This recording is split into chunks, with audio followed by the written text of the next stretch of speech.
Hello, it's IELTS with me tutorial, and today I'm going to show you to learn more about the topic of countryside and agriculture, and actually the issues that this topic covers, and therefore you will be able to use them in your speaking and writing task in your IELTS academic exam. Okay, the topic of countryside and agriculture actually covers social and physical changes in the countryside, and then rural versus urban lifestyle, ways of using the countryside, and the methods of farming, including animals and crops. Okay, let's focus on it in more detail. First of all, please pay attention that it may seem surprising, but agriculture, this topic, is actually one of the most common topics in IELTS across the written, speaking, and listening tests. Okay, this means that you should definitely learn to use agriculture vocabulary as part of your exam preparation, even if the subject is not personally interesting for you. You have to learn it, okay? Okay, let's go on. Our first vocab is rural, the adjective for countryside. For example, I come from a rural area originally, although these days I live in our capital city. A backwater, an area of a country where little of interest happens. I used to live in an agriculture town, but frankly, it was such a backwater that I moved to one of the larger cities.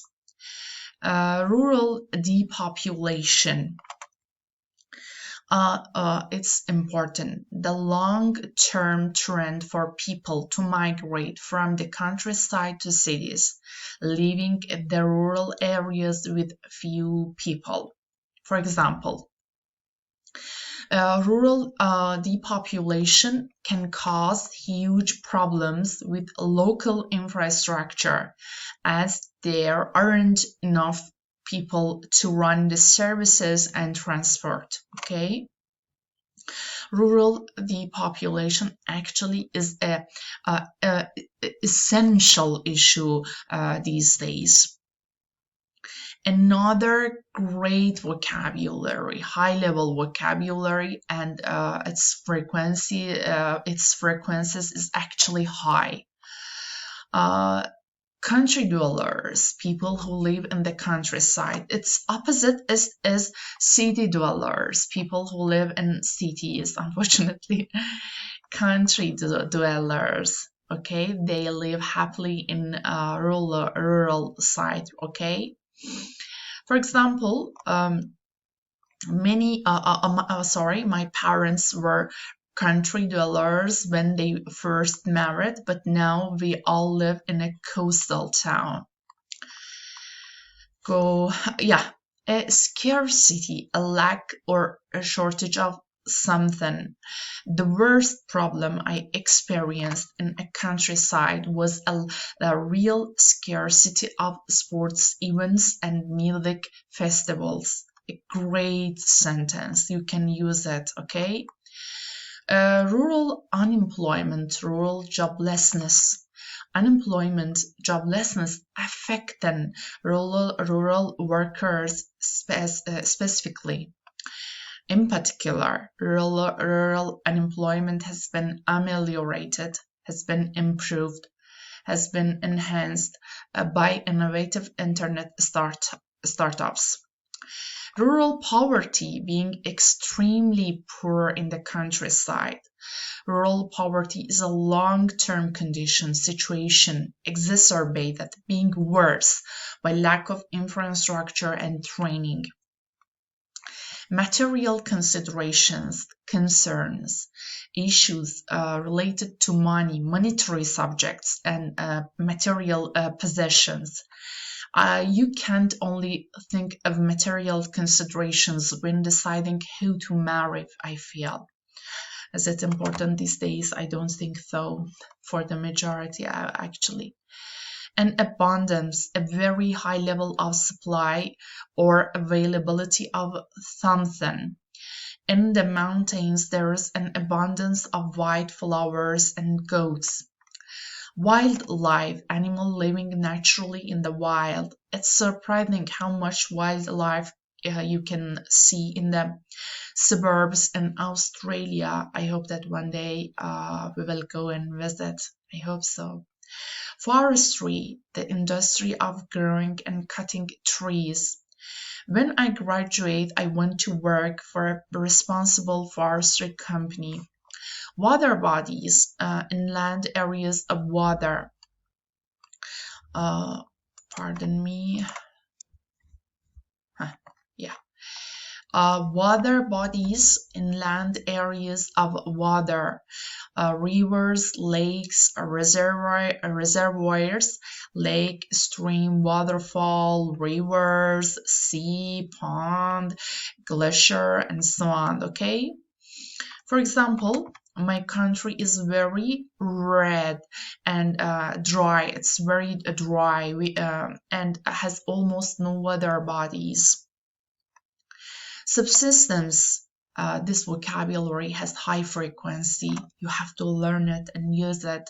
Adjective meaning producing just enough to live on. Subsistence farmers grow their own food but have little left to sell for profit. Self-sufficient, not needing to import or buy resources from outside the farm or country. During the war, our country became self-sufficient in crops and fuel. Pay attention that this is subsistence farmers and now smallholder farmers, okay? Smallholders, again, this vocabulary has high frequency. Farmers managing very small farms, usually with their families. I worked on a project training smallholders in South America in how to lobby politicians for reform.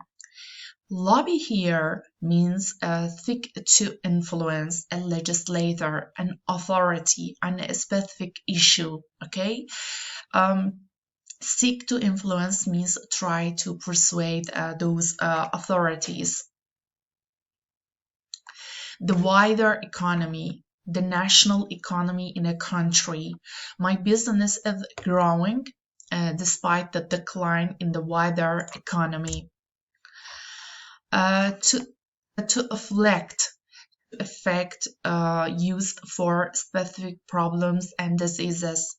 Many forests in my area are afflicted by wood disease, which attacks the trees. Animal husbandry, the skills of keeping or keeping means feeding animals. My sister studied animal husbandry at college and enjoyed it enormously. Yeah. A crop rotation, great vocabulary. The process of using different fields each year to keep the soil healthy. Some smallholders do not practice crop rotation, and so their land becomes infertile. Remote viewing places by the help of the internet, not in person. I took a remote viewing tour of something, the Metropolitan Museum in New York, and found it very impressive, very fascinating, pretty fascinating. Environmental awareness. meaning an understanding of environmental issues.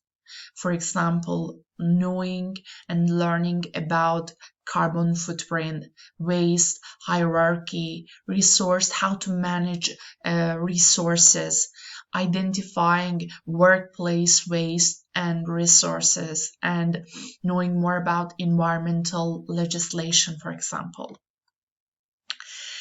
Environmental awareness is part of the school curriculum these days for most children around the world, and it must be actually. And the last one, far flung, meaning remote or far away. My fiance lives in a very far-flung village, but we keep in touch through internet-based apps such as Skype, Zoom, WhatsApp, Telegram, and so on. Okay. Yeah. I hope that you enjoyed this lesson. And I will gonna continue it in part 2 and analyze more about and writing task 2 part. I hope that you enjoyed it till now. Thanks for watching and see you soon in another IELTS with me tutorial. Take care and see you soon. Bye.